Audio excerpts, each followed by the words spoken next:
So on Monday we had a fantastic trip out to Burra region, and we went out to the Burra Red Banks area and then down to World's End Reserve. So when we went out to Burra, we went to the railway station and we had some fantastic speakers there about the pygmy blue-tongue lizard. So their botanical name is Teliqua adelaidensis.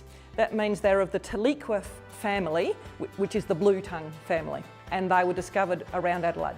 But in fact, these lizards have pink tongues. Someone from the museum, or a volunteer associated with the museum, I think, was driving near Burra, stopped for a comfort stop on the side of the road and saw a snake that had been run over, and just for pure biological interest cut the snake open to see what its gut contents were, and there was a pygmy blue-tongue lizard there. And from there obviously then thought, okay, well it's still alive in this area. Ruth Robertson, who's a farmer from Mananeri, spoke, as well as Vince Copley, a Ndjadjuri elder, and about the relevance of Ndjadjuri country that we were travelling through on this bus tour. We were scattered right throughout the mid-north, is what it's called now. We still call it Ndjadjuri land. And one, I suppose, when you look at the country itself, there's very little visible signs of the traditional owners being in this region. People then wandered home. Well, we had nowhere to go. So where we ended up in Point Pearce. We ended up at Cunaba and spread a lot of the Ndjadjuri people around the state. And it wasn't until very late, in fact only probably 20 years ago, that the Goyder Council wanted to do something with Redbanks. So we went out to Redbanks and it was absolutely fantastic, and had these massive cliffs, and we heard more stories, more Ndjadjuri stories out there.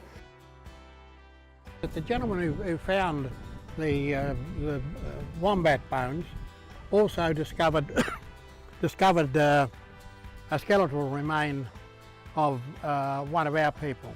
So that was the first time that we'd made contact here, or had the opportunity to know that someone was buried. And it was a lady and her baby, both buried in that particular place. We thought that it may be a burial ground. Not quite sure on that as yet, because I think it needs at least some more, or something more definite to let us know or tell us that this is a Ndjadjuri burial ground. We saw the Diprotodon excavation site, and so spectacular. The views were amazing. So we've still got some megafauna with us today. When we talk about megafauna, what we're actually talking about is any animal that weighs 40 or more kilograms, or any animal that is about 30% larger than its closest living relative. But if you all come a little bit closer, what we can actually see is what the bones look like when they're eroding out in here. First, come across these kinds of things. What we're looking for is tiny little fragments of bone like this. So they can be pretty hard to spot sometimes, and the first trick is actually getting your eye in and recognizing what you're seeing. And what we do is, once we've spotted one, we start looking for more, and we follow them up the slope to where they're actually eroding out. And what we can see here is, even though it's fairly shattered, we've actually got the edges of the bone coming down through here. This is the thigh bone of a Diprotodon. So the whole bone itself would have been about this long, and what we can see there is the shaft in the middle, or what's left of it. And we've deliberately left this here so that we can show people like you guys, when you come out here, what these bones look like when they're just eroding out of the ground. We went down to World's End Reserve and just met up with a lady called Jo Gibbhart, who described what she's been doing out there with her community in terms of trying to re-veg the area and trying to reduce impact of four-wheel drives.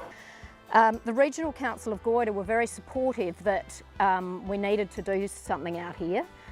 They said from now on, any projects out here though, they wanted a management plan done, So they supported the drawing up of a management plan by a qualified, like a landscape architect type fellow. And any works from now on have to sort of relate back to that plan, so it's done in a bit of order and all the proper planning process occurs.